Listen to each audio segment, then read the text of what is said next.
Now, Joy Prime presents another spectacular Philippine drama series. They call this one Now and Forever. This powerful drama series revolves around a young girl, Ava Mapendo, the apparent heiress to the Cortez family fortune.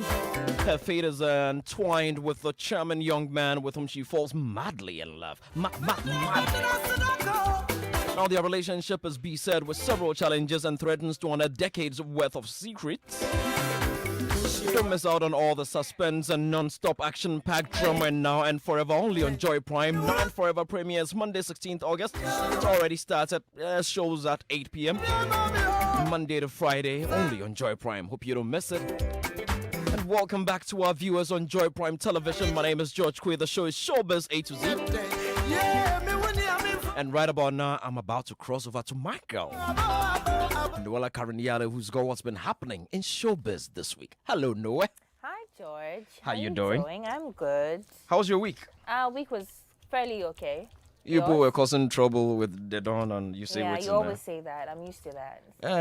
Why are you always causing trouble? Why? I have no idea. Why? You should ask Don. No. You shouldn't be causing trouble. Anyway, what's been happening in showbiz this week? So, George, let's begin with news about the Auditor General revealing that funds meant for the Marine Drive project were misapplied by former Tourism, Arts and Culture Minister, Madam Catherine Afeku. Now, it revealed that an amount of 387,196 cedis was used for the celebration of the 2018 All Africa Music Awards, that's the Afrima, and the Kundum Festival, amongst other activities as well. Now, the details also provided showed that an amount of 100,000 cedis was paid to Pal Media Ghana Limited for the launch of Afrima 2018, which was held from May 17th to May 19th, 2018. And also, an amount of 200,000 Ghana cedis was released to support the Kundum Festival held from September 1st to the 9th, 2018.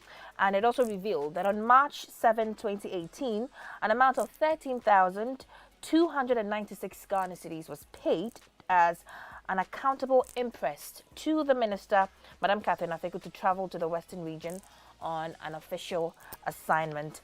Moreover, there was also a payment of allowance of 900 cedis for bid opening panel for procurement of vehicle on May 3rd, 2018. Now, the Marine Drive Tourism Project is the single largest tourism investment project to be initiated by the government of Ghana since independence, and the 241-acre prime beachfront tourism enclave project is envisaged to position Ghana as the most sought-after tourist destination and the destination of choice within the West African sub-region, as well as provide job opportunities for many young people in Ghana within the hospitality industry. So it's a huge project, but unfortunately or fortunately, funds allocated for the commencement of the project, according to the Auditor General, was misapplied by former Tourism Minister Honorable Catherine Afeku. And that obviously sparked a conversation on social media with a section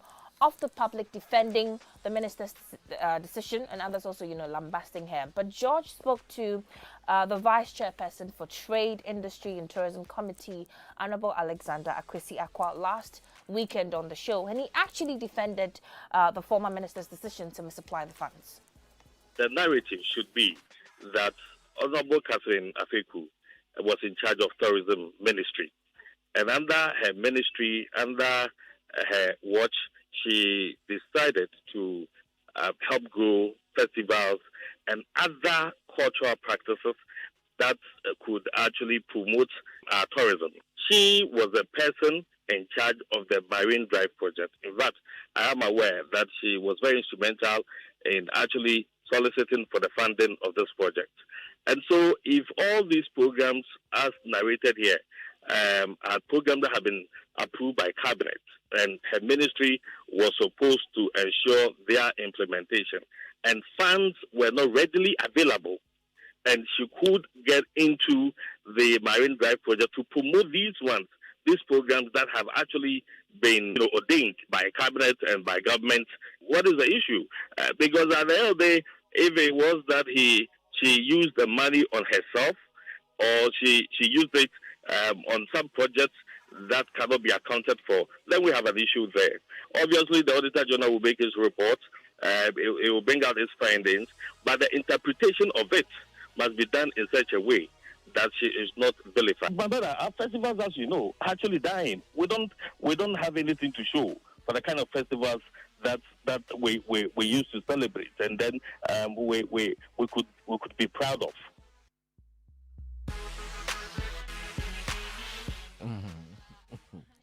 Find us via Facebook or Joy from Television. You should have seen George's expression. It was, unmatched. George. You go on.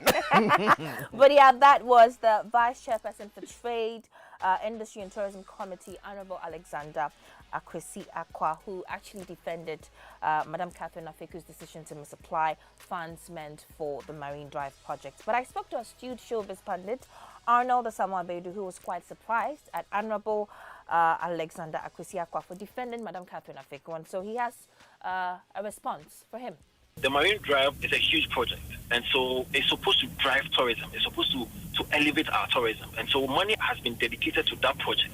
If you have the conviction that you think the Kundu Festival needs support, find other ways of generating that money. You are the minister, that's the ministry. You have ways of generating funds to support other festivals. You do not need to put your hands in the coffers of the Marine Drive. Even if you do that, there should be some communication. Let the people know. Communicate. Let the powers that be know, from the Ministry of Finance to the Auditor General. Let them know that, listen, I want to take money from the coffers of the Marine Drive and support Kundu Festival. That excuse is flippant. Let me play the devil's advocate here. Is this really a perfect example of misplaced priorities? Because I'm thinking, if government's committed to establishing a Marine Drive project, which is expected to employ hundreds of Ghanaians for, a long period of time, by actually allocating funds for the project, what really stopped us from starting something with a project which probably would have, attracted investors to help complete it, rather than misapply it into a celebration that lasted for a minute? Yeah, for me, I think the Auditor General should not just come out with a report and go and sleep. It should do a thorough investigation as to how these monies were misapplied. Because, for example, the Afrima issue, the minister was all over the place, touting how it was extremely critical that Ghana organizes this Afrima, and that $4.5 have been committed to Afrima for 3 years. Indeed, when you do your investigations, $100,000 was actually used for the first edition that was done in Ghana.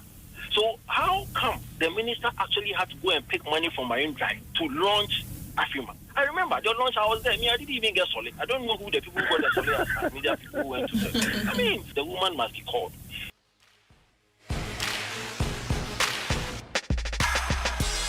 That was Arnold Asamoah-Bedu there, but did Ghana really benefit from the Afrima celebrations, or was it a wasted investment? Well, media personality George Britton and Arnold have some answers. With the first edition, yes, it threw a little light on Ghana, even though some of our artists, I should say, were not too involving. Holistically, we didn't benefit. For tourist purposes, I think yes, it serves a purpose. But for the impact that we thought it was going to have on our musicians and our music body, I don't think it happened. Mostly because I think it was going to be in succession, and we only had one, and that was all. So probably if it had gone on, probably 1, 2, 3 more, it would have probably made sense to us. But it happened once, and it was just it just bounced up. So I think we didn't really benefit as much as we thought we were. Right. So then, Arnold, based on what George just said, would it be fair to say that Afrima was a wasted investment? Afrima was a total waste, my dear. It was a total waste of time, resources, and our money. I remember vividly, because I wrote articles as to why we did not need Afrima. The woman counted. She was on joy. She was on hit. She was shouting plenty, countering everything I wrote. That's it. Eyeballs. You see, she said we will get eyeballs, and that once we are in a digital space, the focus is on the fact that a lot of people will tune in to watch Afrima, and that we're going to generate a lot of revenue from the digital arena. And she even said it would be a tourist attraction, and that the people who will be actually musicians, practitioners, and everybody else will be coming to Ghana to actually watch Afrima, and that it will boost our tourism. Which tourism? The people who actually came, the performers, the African artists, and their handlers, and whoever they are, all of them who came, they came under the covers of the tourism ministry. Nobody actually, the artists that came, they didn't pay themselves. It was won by us. So we had nothing. So that was Arnold Asamoah Bedu and George Britton there. But away from that, let's talk about playwright Latif Abubakar, whose latest play, Something Must Kill a Man, is scheduled to show at the Labadi Beach Hotel from the 2nd to the 4th day of next month.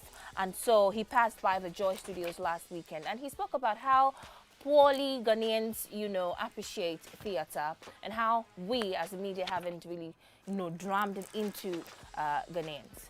Said the audience awareness is not there. The situation is very low. So being able to have people come watch plays is difficult because first of all, the audience are and not doing much in driving sense of theatre to Ghanaians so well. 2018-19 was very. It's always been. To clarify this, we started theatre in 2009. We had a full house. We partnered with me. We did romantic nonsense. We did a repeat show. 2010, 12, 13, 14, 15, 16. We've been going. Wow. It never went right. What accounted for the drop after the initial successful takeoff? People didn't like what they came to see? Patrons actually liked what they could see with regards to romantic nonsense. It was a partnership. We really did multimedia, and was it deceived or brainwashed to change partnership? And then we did, and it didn't work out. We came back to multimedia. It never worked out well. And it was difficult to explain why. We tried so many things. It takes time. It took so much energy, time, door-to-door campaigns. So it's not just about the radio advert and TV advert that makes it happen. It's just that you realize that a lot of Ghanaians actually do not accept theatre. Right, so that was playwright Latif Abubakar. Once again, his latest play, Something Must Kill a Man, will be showing at the Labadi Beach Hotel from the 2nd to the 4th day of September, and it's in partnership with Joy Entertainment. So before I say bye-bye to you, let's check out what's trending on social media. BB Niger 6 is trending at number 1. Trini Jonas is trending at number 2 because apparently he's been verified on Twitter, and a lot of people are trolling other musicians who have huge followings but aren't verified on Twitter. Very petty, in my opinion. Angel is also trending. Angel is a contestant in the BB Niger House Prison Break. Boma is also trending. Boma is also a contestant in the BB Niger House. So a lot of things are trending on social media. You should check it out for yourself. But thank you to Seisua Couture for my dress as well. My name is Noella Kharyne Yalley. Thank you very much, Noella. That's what's up in Showbiz this week. Get set. We're just about to start talking gospel.